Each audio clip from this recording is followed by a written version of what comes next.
Hey everyone, Rabbi Moshe Rothschild here. I'm sorry about this background, but I'm using my son's computer. I had a little bit of an issue with mine, but this is Rabbi Moshe Rothschild of the Israel Alliance bringing you the summary of the news from Israel for week ending April 30th, 2021.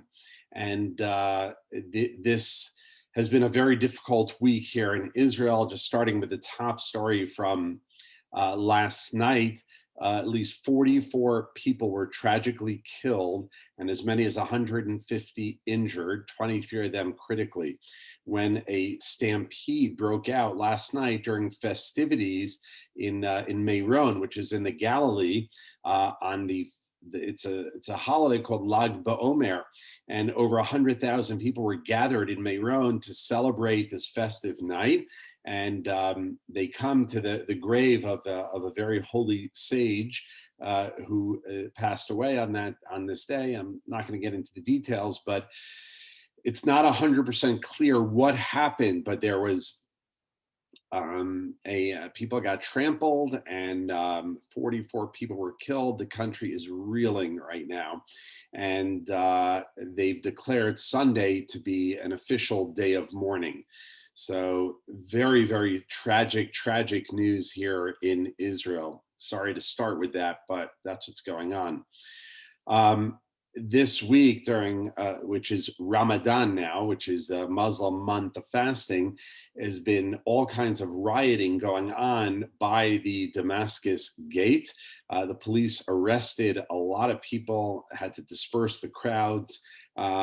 Basically, since the start of Ramadan, these riots have been continuing, and the Israeli police is trying to get it under control. This past weekend, terrorists fired over 40 rockets from Gaza into Israel, and Israel responded by bombing Gaza. There wasn't really significant injuries in Israel, thank God. And it's an ongoing issue now. Israel has warned Gaza, if they don't stop with the rockets, then Israel's going to take very serious action. In a report this week in the Washington Post, apparently an ex-Obama official is likely to become the U.S. ambassador to Israel. U.S. State Department official Thomas, I think it's pronounced Nides, N-I-D-E-S. He's likely to be nominated by the Biden administration. He was seen as a pro-Israel voice in the Obama administration. However, he did work to thwart efforts of Congress to limit U.S. support for the United Nations agency that helps the Palestinians here, that is considered very anti-Israel. So we'll see what happens with that. In a poll taken here, Hamas, the terrorist organization, would defeat the Palestinian Authority if an election were held. So interesting. Hamas is a registered or recognized, I should say, terrorist organization.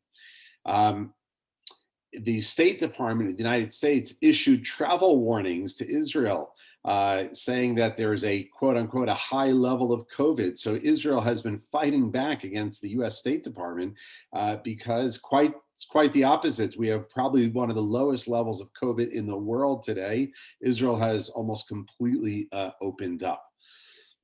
It was reported that former Secretary of State John Kerry leaked information about Israel to Iran. Iran, a terrorist state. Israel, a ally of the United States. And John Kerry gave Iran information about Israel. Reacting to this, former U.S. ambassador to the UN, Nikki Haley, said, and I quote, "This is disgusting on many levels. Biden and Kerry have to answer for why Kerry would be tipping off Iran, the #1 sponsor of terror, while stabbing one of our greatest partners, Israel, in the back." So we will see what happens in that developing story.